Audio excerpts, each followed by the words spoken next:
എല്ലാവർക്കും സുഖമാണെന്ന് വിചാരിക്കുന്നു. ഞാൻ വീട്ടിൽ തന്നെയുള്ള ഇൻഗ്രീഡിയൻസ് ഉപയോഗിച്ച് ഐസ്ക്രീം, ഒരു വാനില ഐസ്ക്രീമും കൂടെ തന്നെ ഫലൂദ എങ്ങനെ ഉണ്ടാക്കാമെന്ന റെസിപ്പി ആയിട്ടാണ് വന്നത്. നല്ല ഫ്രൂട്ട്സും സേമിയയും ചവ്വരിയും ഖസ്കുസും ഒക്കെ ഉപയോഗിച്ചിട്ടുള്ള നല്ലൊരു ഫലൂദയാണ്.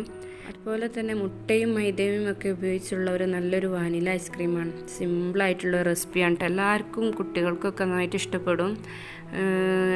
പാർട്ടികളിലും നമുക്ക് വിളമ്പാം.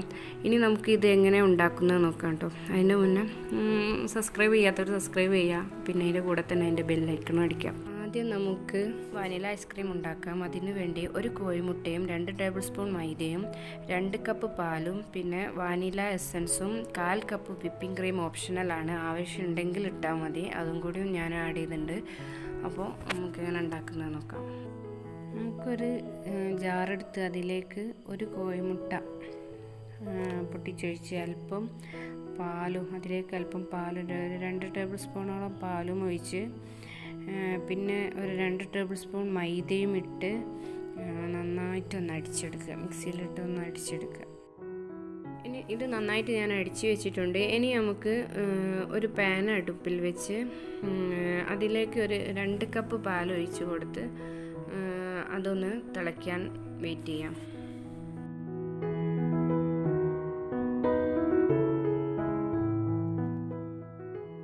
നന്നായി ഇതാ ചൂടായി വന്നിട്ടുണ്ട്. ഇനി അതിലേക്ക് നമുക്ക് ഒരു 1/4 കപ്പ് പഞ്ചസാരയാണ് ഞാൻ ആഡ് ചെയ്തത്. നിങ്ങൾക്ക് മധുരത്തിന് ആവശ്യത്തിനനുസരിച്ച് പഞ്ചസാര ആഡ് ചെയ്ത് ഒന്ന് തിളപ്പിച്ചെടുക്കുക. പാൽ തിളച്ച് വന്നിട്ടുണ്ട്. നമുക്ക് അതൊന്ന് തീ ഒന്ന് സിമ്മിലാക്കിയിട്ട് അതിലേക്ക് നമ്മുടെ മുട്ടയും മൈദയുള്ള മിക്സ് ചേർത്ത് കൊടുത്ത് ഒന്ന് ഇളക്കി നന്നായിട്ട് ഇളക്കി കൊടുത്ത് അതൊന്ന് കുറുക്കിയെടുക്കണം.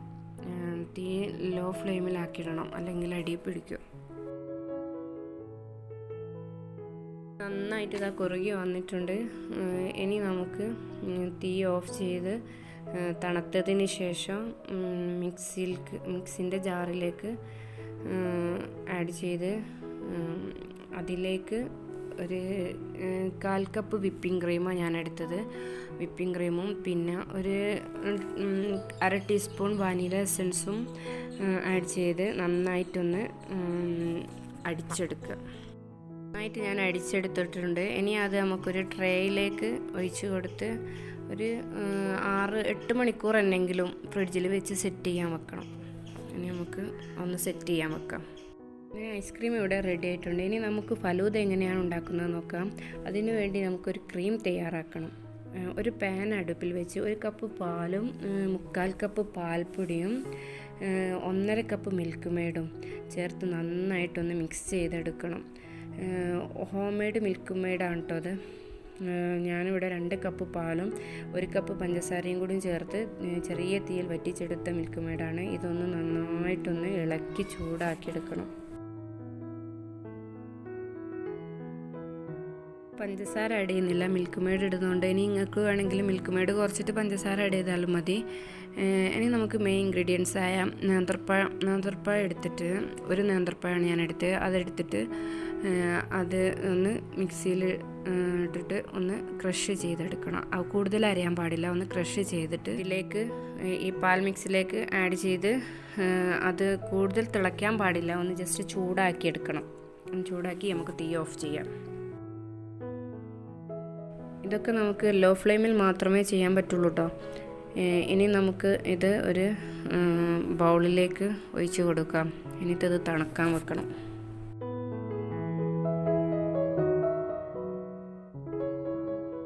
അടുത്തായിട്ട് നമുക്ക് ഫ്രൂട്ട്സ് മിക്സ് തയ്യാറാക്കണം. അതിനു വേണ്ടി 1/2 കപ്പ് സേമിയവും 1/4 കപ്പ് ചവ്വരിയും കൂടി ഒരു പാനിൽ വെള്ളം വെച്ചിട്ട് അതിലേക്ക് 3 ടേബിൾ സ്പൂൺ പഞ്ചസാര ഇട്ട് വെള്ളത്തിൽ ഇത് വേവിച്ചെടുക്കണം. ഞാൻ ഇവിടെ ചെറിയ ചവ്വരിയാണ് എടുത്തത്. അതുകൊണ്ട് രണ്ടും കൂടി ഞാൻ ഒന്നിച്ചെന്നെ ഇട്ട് വേവിച്ചെടുത്ത് അരിപ്പയിലിട്ട് ഊറ്റി വെക്കണം, തണുക്കാൻ വെക്കണം. ഇനി നമ്മൾ ആ പാലും നേന്ത്രപ്പഴം മിൽക്ക് മെയ്ഡൊക്കെ ഉള്ള മിക്സ്, ആ ക്രീം ഒരു വലിയൊരു ബൗളിലേക്ക് ഒഴിച്ച് കൊടുത്ത് അതിലേക്ക് നമ്മൾ വേവിച്ച് വെച്ച ചവ്വരി സേമിയ മിക്സില്ലേ അത് ഇതിലേക്ക് ചേർത്ത് കൊടുത്ത് നല്ലപോലെ ഒന്ന് മിക്സ് ചെയ്തെടുക്കുക. നിങ്ങൾക്ക് വേണമെങ്കിൽ അത് കൂട്ടുകയും കുറയ്ക്കുകയൊക്കെ ചെയ്യും കേട്ടോ. എല്ലാവരും ഫലൂദ ഉണ്ടാക്കലുണ്ടാവും. എന്നാലും ഇങ്ങനെ ഈ ക്രീം നേന്ത്രപ്പഴം ഒക്കെ വെച്ചിട്ടുള്ള ഈ ക്രീമിൽ വെച്ച് ചെയ്യുമ്പോൾ നല്ലൊരു ടേസ്റ്റാണ്. മധുരം ആവശ്യത്തിനനുസരിച്ച് ഇടണം, കുറവുണ്ടെങ്കിൽ. അതെല്ലാവരും ഒന്ന് ട്രൈ ചെയ്യണം. ഇനി ഇതിലേക്ക് നമുക്ക് ഫ്രൂട്ട്സൊക്കെ ആഡ് ചെയ്ത് കൊടുക്കണം. അതിന് വേണ്ടി ഞാനിവിടെ എടുത്തത് ആപ്പിള്, നേന്ത്രപ്പഴം, മാങ്ങ എന്നിവയ്ക്കാണ്. നേന്ത്രപ്പഴം ഒന്ന് ചെറുതാക്കി കട്ട് ചെയ്തിട്ട് ഇട്ടതാണ്. പിന്നെ മുന്തിരി, കറുത്ത മുന്തിരിയൊക്കെ വേണമെങ്കിൽ ഇടാം. എനിക്കിവിടെ പൈനാപ്പിൾ കിട്ടാത്തത് കൊണ്ടാണ് ഞാൻ ഇടാത്തത്. പൈനാപ്പിൾ നമുക്ക് നല്ലോണം പഞ്ചസാരയിൽ വറ്റിച്ചെടുത്ത് ഇതിലിട്ടാൽ നല്ല ടേസ്റ്റാണ്. ഇനി നമുക്കിതൊന്ന് നന്നായിട്ടൊന്ന് മിക്സ് ചെയ്തെടുക്കണം. ശേഷം ഞാൻ ഖസ്കസ് 1.5 ടേബിൾ സ്പൂൺ ഖസ്കസ് വെള്ളത്തിൽ കുറച്ച് പഞ്ചസാര ഇട്ട് വെള്ളത്തിൽ കുതിർത്തിട്ട് ഇതിലേക്ക് ആഡ് ചെയ്ത് കൊടുക്കുന്നുണ്ട്. അത് മെയിൻ ഇൻഗ്രീഡിയൻസ് ആണ്. ആ ഖസ്കസ് കടിക്കുമ്പോൾ നല്ല ടേസ്റ്റാണ്.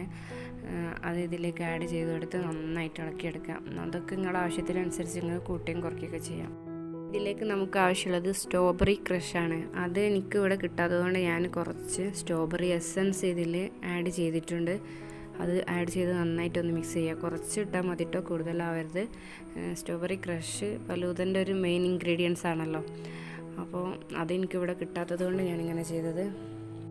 അങ്ങനെ നമ്മുടെ ഫലൂദ മിക്സ് ഇവിടെ റെഡി ആയിട്ടുണ്ട്. ഇത് നമുക്ക് ഫ്രിഡ്ജിൽ തണുക്കാൻ വെക്കണം. അതിനു വേണ്ടി നമുക്ക് ഫോയിൽ അങ്ങനെ എടുത്തിട്ട് നന്നായിട്ടൊന്ന് കവർ ചെയ്തിട്ട് ഒരു 8 മണിക്കൂർ എന്നെങ്കിലും തണുക്കാൻ വെക്കണം. അങ്ങനെ നമ്മുടെ ഐസ്ക്രീമും ഫലൂദ മിക്സൊക്കെ ഇവിടെ റെഡി ആയിട്ടുണ്ട്. നമുക്ക് ഇതുപോലെ തന്നെ ഒരു ഗ്ലാസ്സിലേക്ക് ഇങ്ങനെ ലെയറായിട്ടും വിളമ്പി കൊടുക്കാം. ഇനി അതെല്ലാം ഒരു ഫംഗ്ഷൻ ആണെങ്കിൽ നമുക്ക് ആ ബൗളിൻ്റെ മേലെ തന്നെ ഐസ്ക്രീം ആഡ് ചെയ്ത് കഴിഞ്ഞിട്ട് അങ്ങനെയും വിളമ്പിയെടുക്കാം. അതിൻ്റെ മേലെ നട്ട്സും ടൂട്ടി ഫ്രൂട്ടിയൊക്കെ ഇട്ടിട്ട് ഡെക്കറേറ്റ് ചെയ്യാം.